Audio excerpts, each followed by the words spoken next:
Welcome to this video on preventing forced labor under the ASC standards.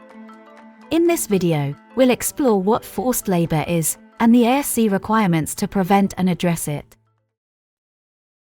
So, what exactly is forced labor? Forced labor refers to work that is not performed voluntarily, is carried out under threat of penalty, or involves coercion. It's important to note that penalties don't actually need to occur. Just the threat of a penalty or any form of retaliation is enough to create a situation of forced labor. Forced labor can take many forms, often involving physical, mental, or social harm, that makes an employee feel unable to leave their job. Let's go through a few examples to make this clearer. The many forms of forced labor can include isolation or imprisonment, physical and sexual violence against employees or their families, abusive working and living conditions, excessive overtime, withholding of wages or identity documents, and even deprivation of food or shelter. For instance, imagine an employee who is forced to work excessive overtime under the threat of losing their job. Or a migrant worker who is paid less than agreed in their signed contract and is threatened with deportation. Another example could be a family facing eviction from their housing, if one member refuses to work. Certain factors make forced labor more likely to occur.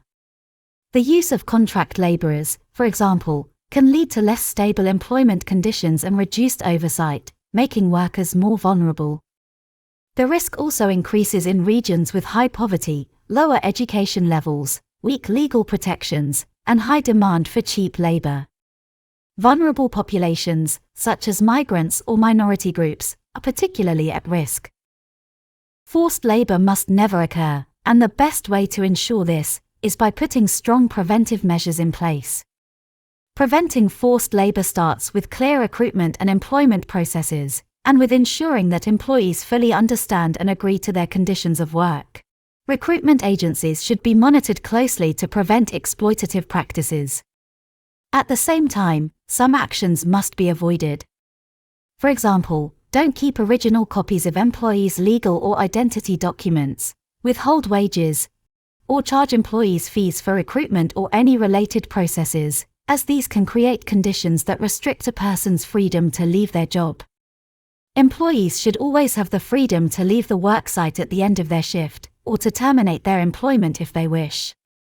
Following these principles helps prevent forced labor from occurring in the first place. But what if forced labor is identified in a unit of certification?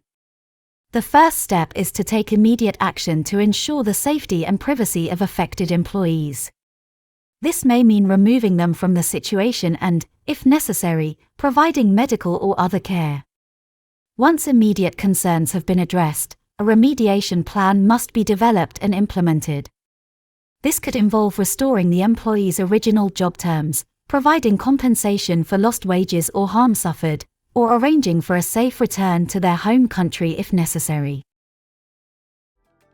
In conclusion, forced labor is a serious issue, and by understanding the risks, taking proactive measures, and acting swiftly when violations occur, we can help prevent exploitation in aquaculture. By adhering to the ASC farm and feed standards and implementing these guidelines, you play a crucial role in creating work environments that are fair, safe, and free of forced labor.